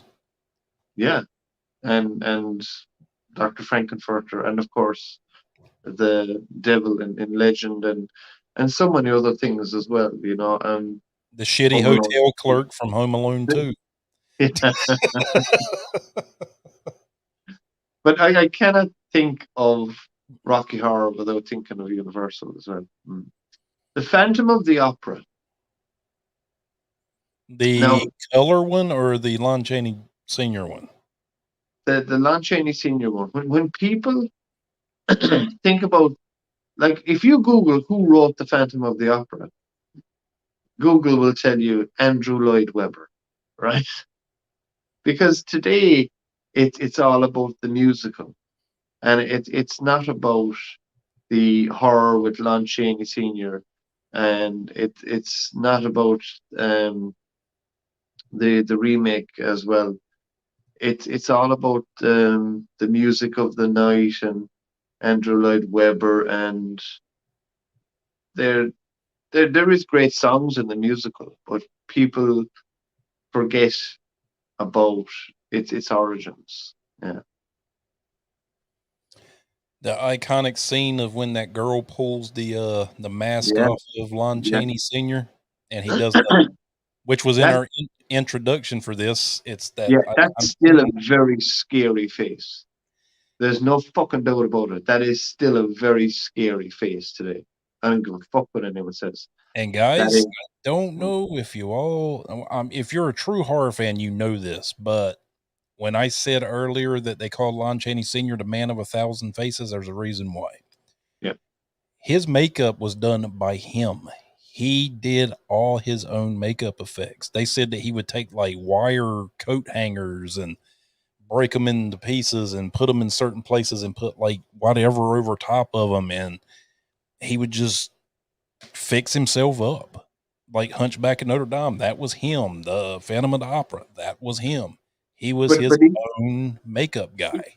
even in Hunchback as well, he had an incredible flexibility to see him in his costume, which you would imagine would have him, like Boris Karloff would say he would have had back issues portraying Frankenstein with all the padding that had to go into it. But Lon Chaney is so flexible in just hanging off cables and all this kind of stuff, and he's got all this makeup on, and he was, despite the human being that he may or may not have been, according to what people say, man of a thousand faces, and just that phantom face alone, absolutely iconic.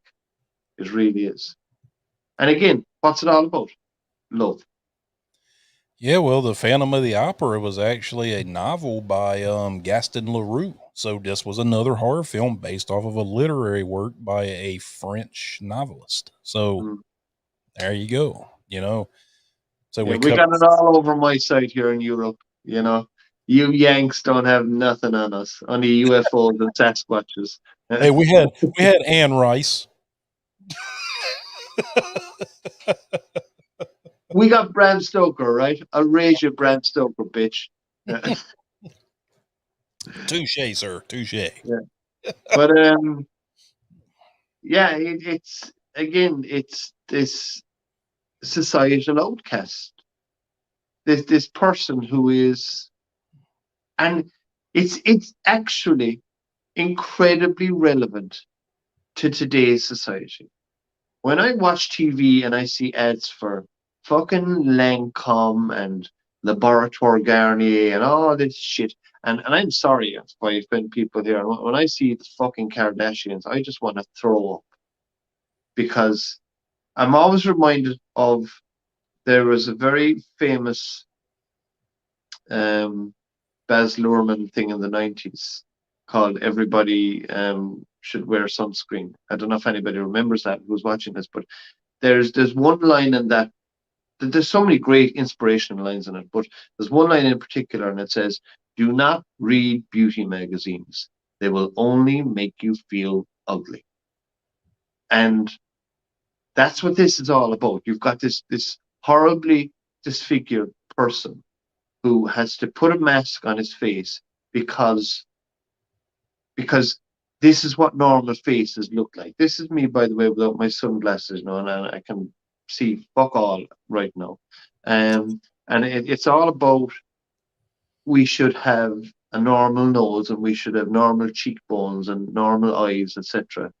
And if we look any way different, like we talked about the Wolfman earlier, there are certain people in the world that have conditions where their entire body is covered in hair.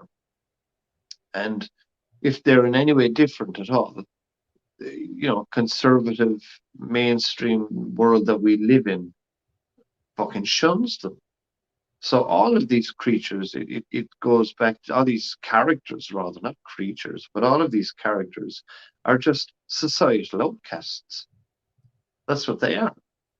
And they have gone on to inspire people, and yet it seems that we're going backwards with bullshit. Like, people want to watch reality shows of people who are rich and famous, and like I mentioned earlier about Snoop Dogg having some guy that he's paying $8.5 grand a week to make his joints. Who gives a fuck? I often said, like where I live in Ireland, we're not hugely privileged by any means, but we're far more privileged than certain people. Here he is, up on the screen, looking absolutely amazing. Yeah, And that but was all done by him. yeah, and to draw on my own field of work in mental health, people with mental health issues can become societal outcasts. And that face that I'm looking at right now of Lon Chaney, there is an unfortunate reality in mental health where people will have to take a lot of medication for the rest of their lives. And there's a term that is used in mental health at times that I know somebody who will have been on mental health medication for decades. And I might use the term, and it isn't a derogatory term by any means, I promise you. I might say he or she is very chronic looking, because chronic, it refers to long term. So what I mean by that is you know that this person has been taking medication for a long, long time. So you say they have very chronic features. So it's like I say, it's a medical term. It's by no means a derogatory term. So when I look at Lon Chaney's face there, he looks like somebody who has been taking psychotropic medication for decades. And those type of people they stick out like a sore thumb in society, and they're picked upon, or they're downtrodden, or people condescend them, and they shouldn't. Because I've met some of the most interesting and fascinating people in my career, who come from all walks of life. People just assume that because people have mental health issues that they're, come from underprivileged backgrounds, or they're dumb, or they're stupid. No, they're fucking not. Far fucking from it. Absolutely far fucking from it. And that's a very narrow-minded view for certain people to have. But yeah, the moral of this story today, of the Universal Monsters, is that they are societal outcasts, and that they have been a wonderful metaphor. Yeah, misunderstood. Very. And when you look at these movies, or in English, John, look at it, from a different point of view. Yeah. Who are really the bad guys in this movie? Is it the monsters, or is it us? No, I like when I see that fucking baying lynch mob in Frankenstein, I think they are the bad guys. Yep. That was and the point I was making. The Simpsons has done that today, that idea of the lynch mob. But it's horrible to see that. It really is. And we still see it to this day. Yeah. We won't get into politics, but we still see it to this day, these mobs and what they can do. And I think, to be fair to David Gordon Green, he wanted a bit of social commentary with Halloween Kills, with the mob, etc. And he wanted to almost have shades of Frankenstein in it, but it didn't work for me. Didn't work for me at all. No, afraid not. So what do you want to see going forward, John, in terms of Universal Monsters? Do you want to see Universal try to do you want to see them kickstart their franchise, or do you want to just leave it as it is? I would like to see them leave it as it is, unless they have a clear-cut outlook on what they're going to do, and not just go into it as a cash grab. Because that's what I see those movies as, especially that Mummy movie. That was a cash grab. Now, the Mummy movies that had Brandon Fraser in it, were they great? Yeah, but they weren't terrible. They were watchable. They weren't terrible, no. They were all right. They had, to me, there was more of an Indiana Jones vibe off them, if anything.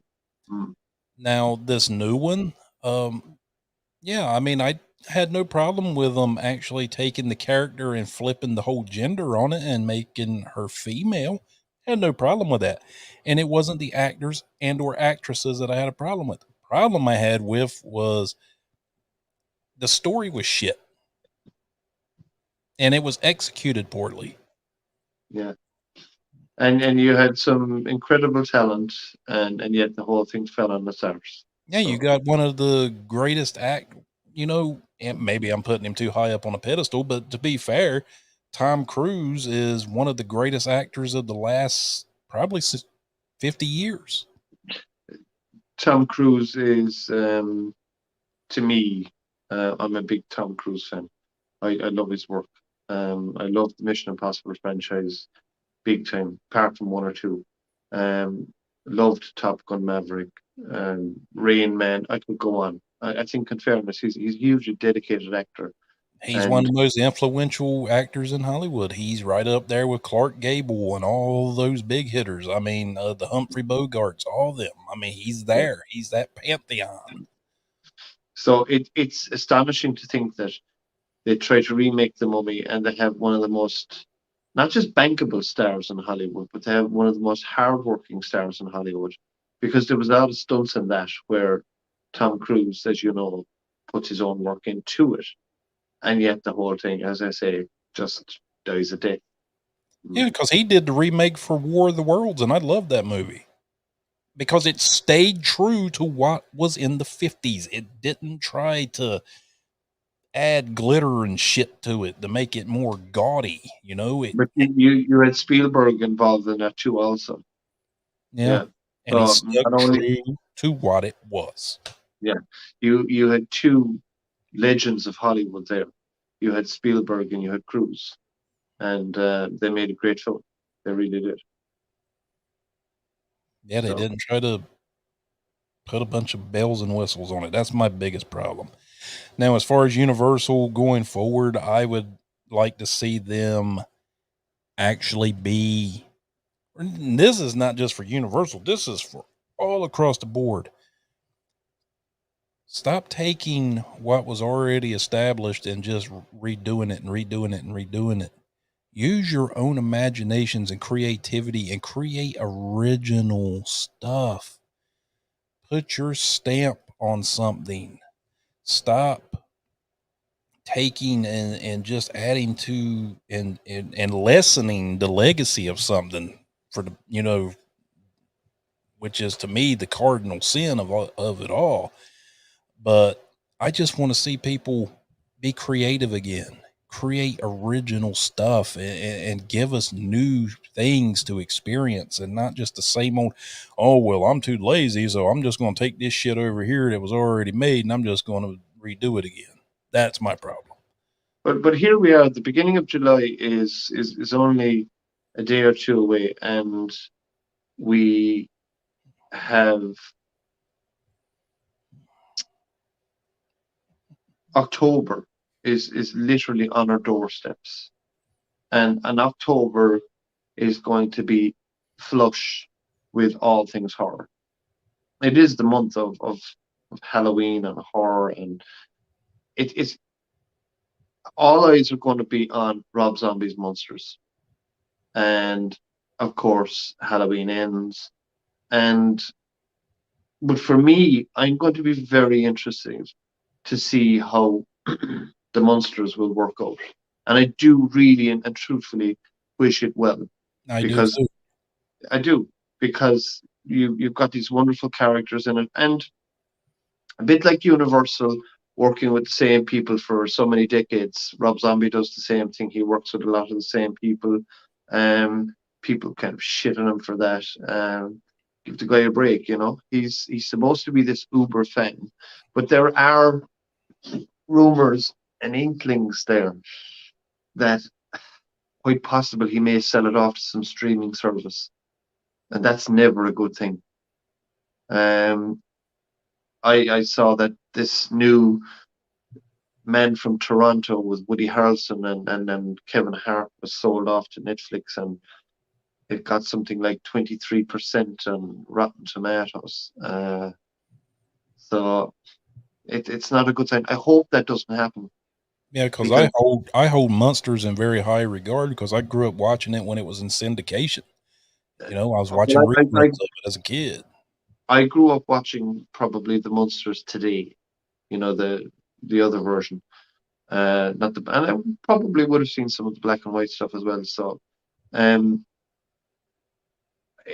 they're probably worried that it will be in competition with Halloween Ends, and it won't make enough money at the box office and all this. So I would say put it out there.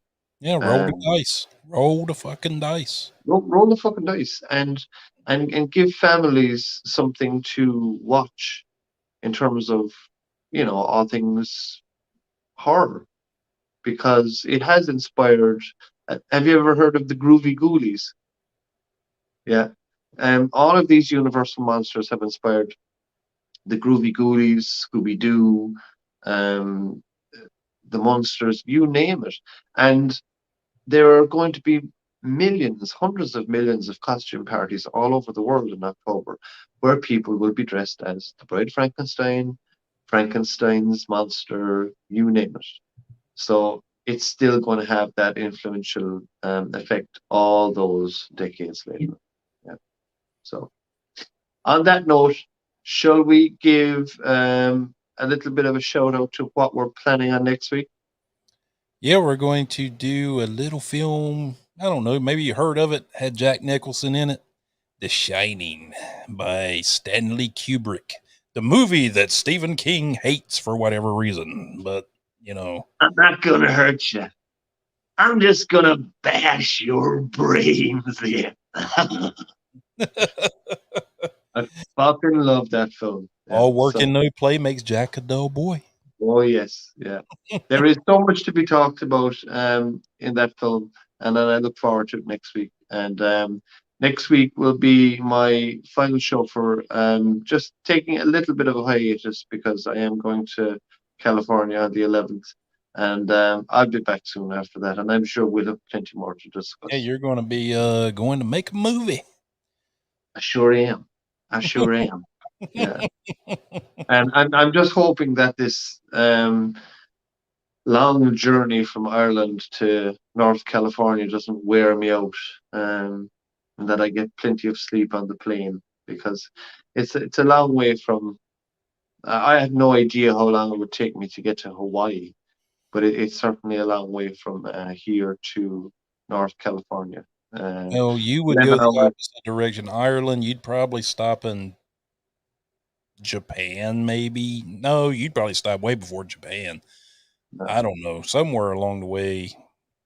I don't want to stop anywhere. I just want to get on the plane, get over to where I need to go, and just keep going. And look, if I have to rest while I'm driving for a little bit, then I'll do that too. But I'll get there. Yeah. Oh, and I meant to tell you the other day, I finally started watching What We Do in the Shadows. Ah, very good. And that shit about Jim the vampire. Holy fuck. When he tried to use his super speed and fell into that pothole, and old boy goes, he found a big one. You enjoying it? Yeah. How It's do very you good. know my name is Jim the vampire? It says it right here on your business card. It's just brilliant. There are so many other things that Matt Berry has done that you need to watch. Matt Berry, who plays Laszlo.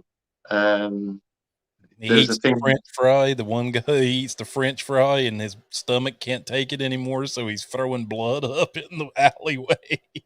He goes, I can't even eat my favorite food anymore. I love chips and I can't eat chips anymore. Not being a vampire sucks. No, the movie and the TV series are brilliant, and it's fantastic that we can have horror that we can laugh at as well. And it's I cannot speak highly enough about this series and that movie. And people need to watch What We Do in the Shadows. It's got some Um, gore in it, like the one where he goes out on a date with the girl and he bites her on the neck and she just profusely starts bleeding everywhere and he's sitting there going, trying to catch it in his mouth. that's fantastic. And then he goes, well, I hope she had a good time anyway. And just that, like I say, and I don't want to spoil it, but that incredible line in the movie about the virgin blood, yeah, and No, I really don't want to spoil this at all. People have to watch it. Watch the film, watch the series, and it's just so funny. It's so clever, and It's making fun of reality television, but using vampires. yeah, this mockumentary style. No, I can't get enough of it. I really can't. So keep them Mark coming. Hamill was brilliant in it. I'm sorry. That shit had me dying. Oh yeah, Mark Hamill was Yeah. fantastic. In it, yeah. He goes, And you forgot to pay me the last month's rent. He's like, that was years ago. and just the idea of disguising himself as The bartender. with the jeans and the toothpick, And by the way, for anyone who's seen that episode, I am currently listening to Simply Irresistible by Robert Palmer on my Spotify list, which features big time in that particular episode, And there's also that piece where Matt Berry just comes out of the back of the bar that he's working, and he just dumps all the dishes into the dumpster, and he's like, "Vampires don't do dishes," and that's a callback to the original film as well, But the house meeting, who's doing the dishes? Now, all people, if you're watching this, watch What We Do in the Shadows. It is absolutely amazing. Perfect. Maybe we need to do an episode where we just dedicate it to that show. We will definitely. Because I still got to get caught up. I'm not all the way through it yet, but take your time and enjoy every bit of it, because, and as I say, I really don't want to talk too much about it because I don't want to ruin it, because I know it's relatively new. I think What We Do in the Shadows came out in 2015, and then to have two series, Wellington Paranormal and What We Do in the Shadows, spawned from it, and the amazing career of Taika Waititi, who is just everywhere at the moment. I mean, Thor: Love and Thunder is coming out next week, and there's talks of him making a Star Wars movie. This guy is fucking everywhere. He is Hollywood royalty at the moment. And to think that 7 years ago, people couldn't even pronounce his name. Yeah. So that's some fucking turnaround, and well done to the guy, I say. And you know what that's from? What I said earlier. He created something original, and look what it did for him. Yeah. It's all about taking chances. It's all about taking chances, yeah. And obviously he was inspired by other things, because no one's going to ever create something completely and entirely original. You have to be inspired by something. But he took chances, and there was very little money went into the movie What We Do in the Shadows. But, he was obviously inspired by Universal Monsters as well. Yeah. So, anyway, that's good morning from me, good night from you, and we'll see you next week. Take my big ass to bed because I got to get up and fix people's pieces of shit cars tomorrow. Yay. and I got to commence my day. Yeah. But John, always a pleasure talking to you, and I'll see you next week, where we'll be discussing all things hatchets, as we call them, and axes, and Overlook Hotel, and all that creepy shit, which I really look forward to. Okay? Yeah, we're going to bring you to shine. Yeah. Good night out there, whatever you are. Yep, John, that's Brandon, and we'll see you again next time, guys. Thank you, and love you. All the best, guys.